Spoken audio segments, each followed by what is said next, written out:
What's going on, guys? This is Rob, and welcome back to Geek Culture Explained, where I will make you an expert in all things geek culture related in 10 minutes or less. And this is our final episode of Hype Train for Falcon and the Winter Soldier. Here's the thing, right? The show was a fun show. It was a good show. It just didn't quite have the pizzazz and the mystery surrounding WandaVision. And that's not a bad thing. They're designed to be two distinctly different shows. I will say this, I think we really know what's going on with Val now. Right, like here's a crazy thing, right? Here's a crazy thing about this. Val was a character they just kind of threw in there and she just appeared and that was it, right? I think Val's gonna have a role in the movies. And the reason why is because it's Julia Louis-Dreyfus, right? She's a huge name, even if she's largely known in her TV roles, right? Playing Elaine in Seinfeld, playing in Veep. You know, she's largely been a TV show person, but having her in the MCU, I think they're gonna put her in the movies. And even if she's not necessarily in the movies, what we do know is that Feige and them wanna have the movies and the TV shows cross over. And so I think she'll be probably the first character that we ever really see that will kind of operate behind the scenes going forward, and we'll see her sort of in the movies and the TV shows, right? So like imagine, for example, that not really even Loki. Like imagine that we get like Punisher, right? We get like a Punisher TV show, and we saw her in some Marvel Cinematic Universe movie where she did something, and then her thread continued on in the TV show. The only issue you have with that is Feige and them said they didn't want the TV shows or didn't want the movies to rely on the TV shows. So I think whatever plot threads you see or whatever stories you see taking place in the Marvel Cinematic Universe regarding the TV show stuff is not really going to play like a huge role in the movies, right? I think that the TV shows will be more of like a complement to the movies, but they won't be required reading, right? Like, you know, to understand what's going on in New Avengers, the movie, you have to go back and watch, you know, Falcon and the Winter Soldier. I don't think it's really going to be that way. It'll help, but it won't be required. Having said that,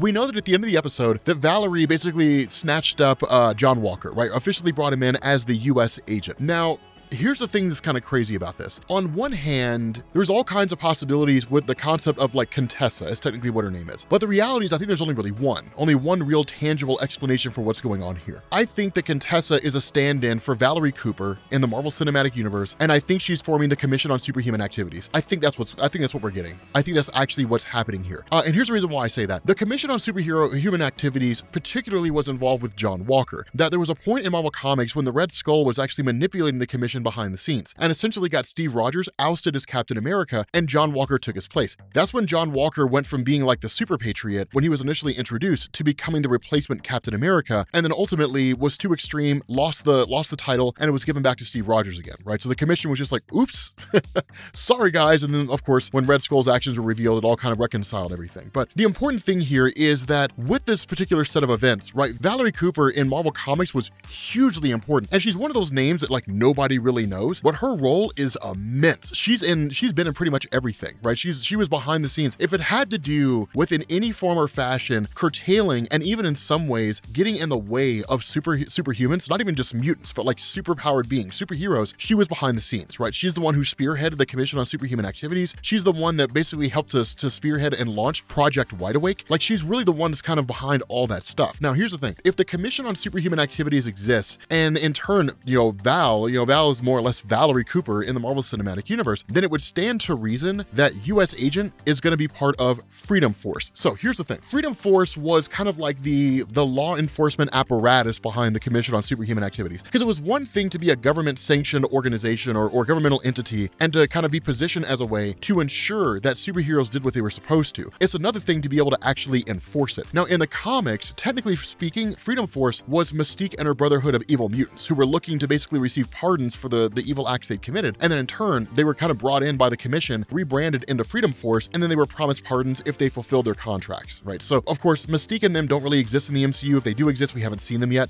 So it'd be very, very easy for Marvel to kind of take the notion of Freedom Force and to make it into what is in effect the long arm of the law, quote unquote, for the Commission on Superhuman Activities, and for John Walker to be part of the team. Whether he'll lead it, I don't really know. But I think what you're seeing here in the TV side of things is this kind of situation where they're going through and they're basically recruiting people. And so I wouldn't be surprised if at the end of Loki, Val appears again. And Val is like, hey Loki, like I want to bring you in, right? Because one of the things about the Marvel Cinematic Universe that you've probably picked up already is that they're nothing if not consistent, almost dogmatic in how they do things. Technically, you don't really do the same gag twice, but Tony Stark recruited the Avengers. How interesting would it be if Valerie Cooper, or if Val was basically Valerie Cooper and was recruiting Freedom Force, right? Recruiting people to basically work alongside the government. Now, why Loki would do that, I'm not entirely sure. We don't really know anything about the Loki series series, outside of the fact that it involves a time variance authority, which is a wholly different beast in terms of trying to understand that. The time variance authority is cool, but they're really more of a comic representation of like bureaucracy and the government. Nothing ever really seems to get done. But having said that, the series itself was interesting, right? I enjoyed the series. It left a lot of questions unanswered and a lot of potential plot threads that could be answered in the future. And I think that was important. I think one of the worst things the Marvel Cinematic Universe could have done with Falcon and the Winter Soldier was to wrap it all up and leave questions answered. And the reason I say that is because if you look at that show and you go forward in the MCU, people want to see things build. It's what made the Marvel Cinematic Universe successful in the first place, right? Not in the sense that there were a bunch of questions that were unanswered in Iron Man, but in the sense that like you saw Captain America's shield in an Iron Man movie, right? You saw Thor's hammer land in New Mexico at the end of a movie, right? You just kind of saw that happen continually. Events would take place and little moments would happen in movies that would tie into other movies, and it would all kind of unify it and bring it all together. That's exactly what they're doing with the TV side, and I think it's a genius idea to do that. So having said that, Falcon and the Winter Soldier, was it a great show?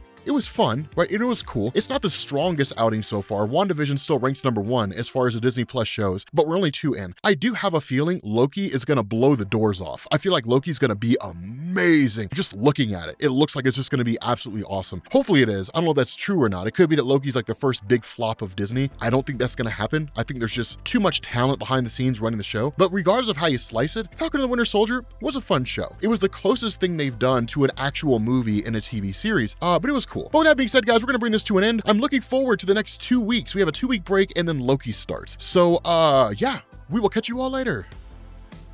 Peace.